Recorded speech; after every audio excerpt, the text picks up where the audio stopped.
আজকে তোমাদের সাথে খুবই সিম্পল আম কাসুন্দি রেসিপি শেয়ার করব।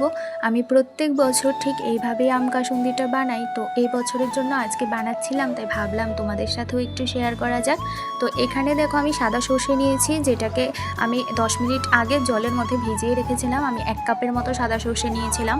আর তার সাথে আছে এখানে আম। আমি এখানে দুটো ইউজ করেছি, কারণ আমগুলো ছোট ছিল। যদি বড় সাইজের আম হয় তবে কিন্তু একটা আম ইউজ করলেই এনাফ। 1 কাপ সর্ষের জন্য একটা আমি যথেষ্ট। তো এবার আমি দুটোকে একসাথে ব্লেন্ড করে নেব। একদম কিন্তু ফাইন গ্রাইন্ড করিনি, দেখতেই পাচ্ছ কিছু কিছু সর্ষে কিন্তু এখনও গোটা আছে, ঠিক এমনভাবেই করতে হবে।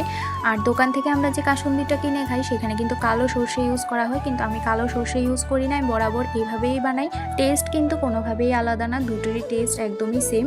তো এইবার দেখো চুলার মধ্যে আমি কড়াইটা বসিয়ে তারপর দিয়েছি 1 কাপ জল, আর তার সাথে দিয়েছি আরও হাফ কাপ জল। জলটা একটু গরম হয়ে আসলে দিয়েছি স্বাদ মতো নুন, অল্প একটু হলুদ গুঁড়ো, অল্প একটু লাল লঙ্কা গুঁড়ো, আর দিয়েছি 1 চামচের মতো আদা বাটা। এবার যতক্ষণ না জলটা ফুটে আসছে ততক্ষণ একটু ওয়েট করব। জলটা ফুটে আসলে এভাবে আমি দিয়ে দেব ওই পেস্টটা।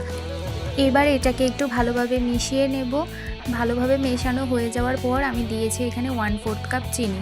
চিনিটা তোমরা তোমাদের আমটা যে ইউজ করেছো সে আমের টক অনুযায়ী দেবে। আমার আমগুলো একটু বেশি টক ছিল, তো সেই জন্য একটু বেশি দিয়েছি চিনিটা দেওয়া 2 থেকে 3 মিনিট পর দিয়েছি লেবুর রস 2 চামচের মতো। লেবুর রসের পরিবর্তে ভিনিগারও ইউজ করতে পারো, আর যদি ভিনিগার না থাকে তবে এভাবে লেবুর রসও ইউজ করতে পারো।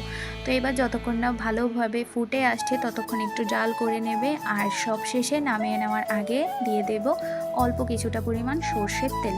তো ব্যাস, আজকের জন্য আমার এই আম কাসুন্দি তো একদমই রেডি। যে কোনো বড়া, পকোড়া বা কাটলেটের সাথে খেতে কিন্তু এই আম কাসুন্দিটা দারুণ লাগে। আর এটাকে কিন্তু কম করে 1 বছর আরামসে ফ্রিজের মধ্যে সংরক্ষণ করা যায়। তো চলো, ভিডিওটা এতটুকুই, টাটা।